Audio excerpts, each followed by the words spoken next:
All right, so we are moving on to a binomial times a trinomial. So again, quick reminder, bi means 2, tri means 3. And so, geez, I'm going to be having to combine my first set of parentheses with my second using multiplication.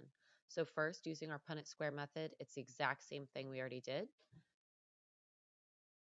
And I'm just going to have to split my table into 3 columns and 2 rows. And I do it this way so that it's easier when I'm multiplying them together. So I have 3x plus 2 on the side. Thank you.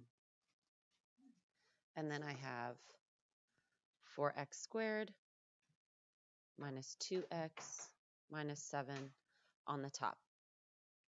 So again, for space purposes, I recommend you always set it up this way instead of doing 3 along the side, just because it will make it easier for you space-wise. So now we're going to multiply.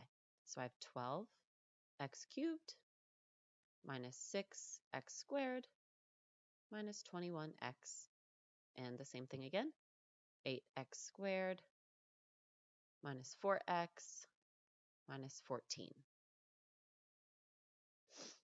Combining our like terms, so I have 12x cubed plus 2x squared minus 25x minus 14, and that, my friends, is your answer.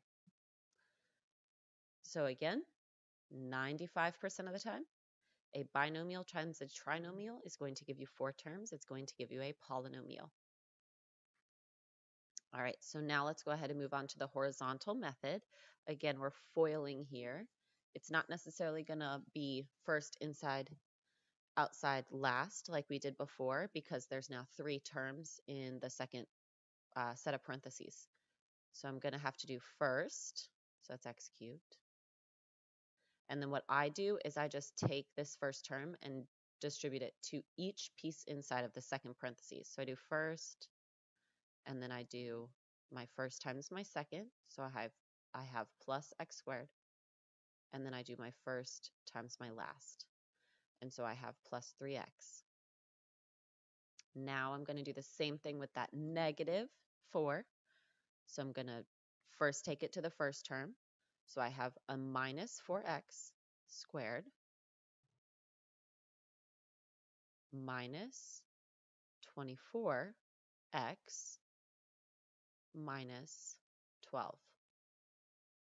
Combining your like terms, making sure to write them in standard form. So I start with my x cubed. And now I put my x squared terms together. So I have plus 2x squared. I put my x terms together. So I have negative 21x. And then my last term is just my minus 12. And there you go. All right, so please go ahead and do 21. Whoa, missed that number a little bit, huh? 21, 22, 23, and 26. Okay, so you have 4 problems to do. Go ahead and pause the video, and when you come back, the answers will be here. All right, guys, here are the answers. The way that I did them, because I didn't have enough space to really write it next to each other, was I actually just stacked my multiplication. So when I distributed my x to my x squared to my 3x to my negative 6x, again, if you used a table, that's totally fine. But I wrote that first set of multiplication on the top, and then I went ahead and did my second set of multiplication on the bottom. So I ended up using the vertical method and added them together. So that's another method that you can use to help you, especially if you just like distributing it, because you kind of run out of room. So there are your answers. Check to see how you did.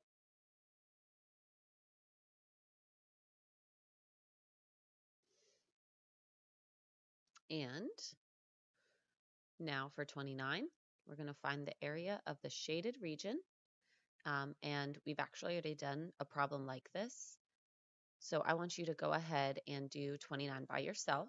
just keep in mind that you now have a binomial and a binomial, and you're taking the inner rectangle out of the shaded region. So if you're taking it out, you will be subtracting it. Okay, so again, I'm going to have you pause the video and do number 29 and do your best and really make sure that you're watching all of those numbers and combining like terms as you're going through it. Okay, so here's the answer for number 29. You can see the way I set it up. I had my binomial minus my monomial times binomial.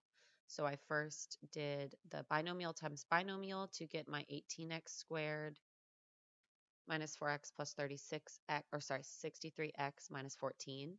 Then I distributed the -3 to both things inside of both terms inside the binomial to get -3x squared minus 36. And then you combine your like terms, which is how we end up with our answer. Okay, so again, take a mental break and we'll move on to the next video. Yes, there are quite a bit of videos. The notes were supposed to be relatively long today, so bear with me. We're getting there.